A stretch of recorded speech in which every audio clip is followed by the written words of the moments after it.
glittering lights of Cirque des Rêves cast golden halos across silken tents as Celia Bowen moved gracefully along pathways crowded with awestruck visitors. She felt a magnetic tug at her heart, knowing instinctively who waited at the end of the gently illuminated lane. Beneath the graceful curve of the wishing tree, Marco, Alistair stood, eyes sparkling enchantingly behind his mysterious charm. The air shimmered with an electric brightness, warm and alive with whispers of hidden spells. As Celia walked closer, tendrils of gentle magic spiraled delicately around their fingertips.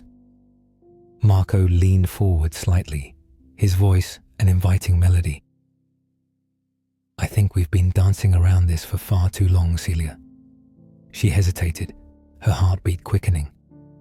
"Perhaps the magic we've woven into the circus has woven something even stronger between us," she murmured. Slowly, their magic intertwined effortlessly, dancing and swirling in the air around them. Their eyes locked in silent confession, and as they stood beneath the wishing tree, its leaves glittering like dancing constellations, they knew their rivalry must lead them down an uncertain path.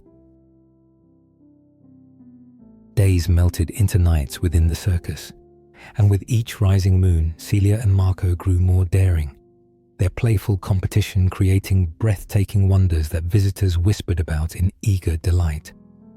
Soon their creative rivalry spilled over alluringly, becoming a duet of illusions, a sparkling dance of passionate colors and gentle enchantments. Yet even as they smiled softly at one another beneath velvet skies, the undercurrent of their true challenge remained elusive and threatening. One evening, amidst laughter and applause, Isabel, the fortune teller and Marco's longtime companion, caught sight of the intimate glances shared between the two magicians. Stung by revelation, Isabel withdrew from the scene, her heart heavy with a shadowy ache of sadness. Alone in her modest tent surrounded by cards and delicate perfumes, she whispered incantations, desperately searching for answers. Suddenly, a forecast formed itself with chilling clarity. Her hands trembled, eyes filled with sorrowful alarm. Isabel spoke softly to no one but herself. "Oh no, this love can bring only ruin." Outside, beneath the star-filled canvas accented by the violin's music, Celia turned sharply, sensing with a gasp the first tremors of dark magic rippling urgently beneath her feet. The midnight skies stretched velvet black above Cirque des Rêves, and lanterns flickered warmly, casting arrays of amber magic across the grassy paths. Celia walked silently through the maze of tents, a subtle tension pulling at her senses. Tonight was different. She felt the subtle strangeness crawling around the edges of the enchantments she'd woven so carefully through the striped canvas walls. Inside her quiet tent, papers were scattered across an ornate wooden desk. Her father's notes, spells scribbled hastily, faded memories etched into every line. A soft rustling drew her attention. At the tent's edge stood Tsukiko, silver tattoos shimmering faintly in the candlelight, her eyes pools of quiet secrets. "It's time you knew," she whispered softly, "what truly binds us here." And from her hands, an ancient journal tumbled onto the desk, its leather cover cracking open to reveal handwriting painfully familiar, yet terrifyingly unreadable. Celia stared, breath catching. As she turned the pages, truths she never dared imagine flooded forth, changing everything. Marco paced within the dimly glowing library hidden deeply beneath London's cobbled streets, walls lined with shelves piled high with ancient books.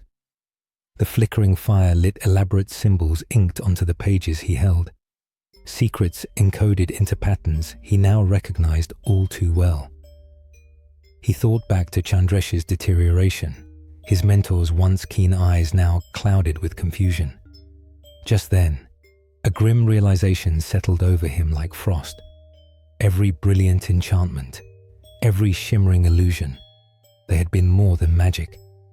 Marco had unwittingly bonded hundreds of innocent dreams and hopes, binding the lives of circus folk whose faces he had come to cherish dearly. As dread pooled within him, an urgent voice shattered his reverie. Isabel stood at the shadowed entrance, her usually composed face pale and anxious. "Marco, something's happened. It's Chandresh. He's discovered the link. He's coming here for answers." Before he could respond, footsteps echoed sharply along the shadowed corridor leading to the library, each step fraught with purpose and rage. As the twilight thickened around Le Cirque des Rêves, warm, softly glowing lanterns sprang to life, casting golden puddles of illumination across the velvet dark pathways. But tonight, the shadows lingered too closely, weaving between tents with whispered urgency. Celia moved silently through the crowd, her emerald gown shimmering, eyes guarded but watchful. Visitors laughed, oblivious to the discord edging closer, small ripples of unease threading through the night. At the edge of the ice garden, Marco waited, his eyes solemn beneath dark lashes, fingers nervously tracing glowing patterns in the air. When Celia approached, their gazes met, heavy with worry and unexpressed affection. "Something's wrong," Marco whispered quietly, voice edged with apprehension. "The circus is unsteady. It isn't holding as it used to." Celia nodded slightly, lips set into a thin line. "It's unraveling, Marco, and the games we've played, they're tearing it apart." Before he could reply, a sharp cry sounded from nearby. They whirled around, hearts quickening as screams arose, disrupting the enchanted calm that had briefly surrounded them. Filled with alarm, they dashed off towards the commotion, where frightened patrons stumbled backward, eyes wide in terror. At the center of a clearing stood Tsukiko, eyes distant and silver gray, her delicate hands trembling, surrounded by shards of shattered porcelain that glittered ominously beneath lantern lights. In the midnight calm of his tent, Chandresh Christopher Lefebvre paced restlessly, shadows thrown erratically against silken walls. He could feel control slipping swiftly through his fingers. His creations, once a dream spun gently from subtle magic and infinite imagination, now seemed foreign, unpredictable, even dangerous. Taking a bottle from a shelf, he poured himself a glass of amber consolation, hoping it might chase away the uncertainties crawling along his spine. "Is this how my creation ends? In chaos and ruin?" he muttered bitterly into the quiet room. Without warning, the silken curtain whispered open behind him, sending chills across Chandresh's skin. Expecting an intruder, his hand flew to a sharp brass letter opener, but relief flooded him when he caught sight of the elegant clockmaker, Herr Friedrich Thiessen, entering cautiously, his aging face filled with worry. "Forgive the intrusion, Chandresh," Friedrich spoke gravely, his voice barely above a whisper. "But you must know, the circus is not simply unraveling. It whispers dangerous truths to those attentive enough to listen, prophecies of loss and ruin. It has a voice of its own now, one of fear and darkness." A chilling silence settled as Chandresh stared, heart hammering. From somewhere beyond the tent, a low, reverberating moan swept through, echoing softly but persistently, seeming to emanate from the very earth beneath them. Celia stood alone, her reflection shimmering in the darkened mirrors surrounding her, each portraying a slightly altered reality. Beneath Le Cirque des Rêves, hidden chambers glowed warmly, imbued with her subtle yet profound magic. Her emerald gown shimmered softly, catching glimpses of golden candlelight as she paced uneasily.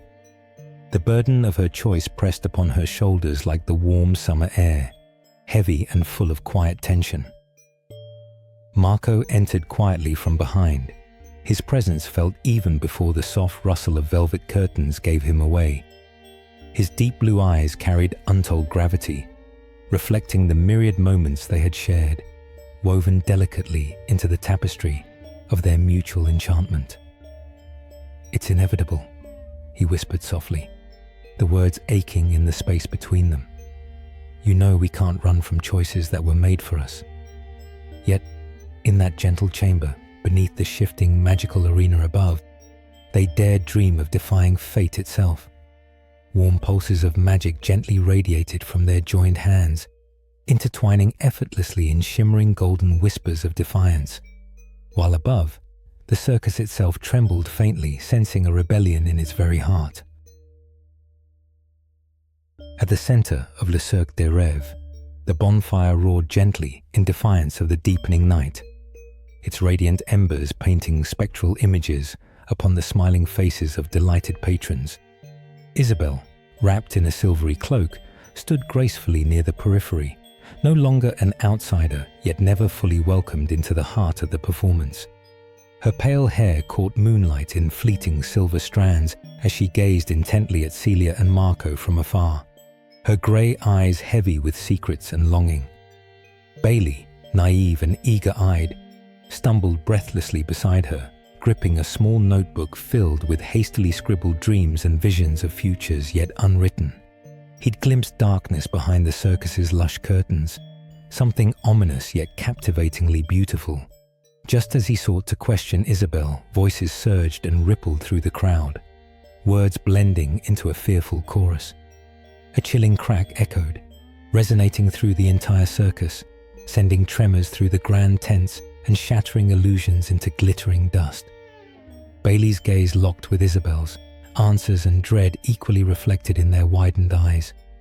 Above, the night sky dimmed, stars extinguishing one by one, as the bonfire suddenly faltered, threatening to plunge the enchanted circus and all within into permanent darkness.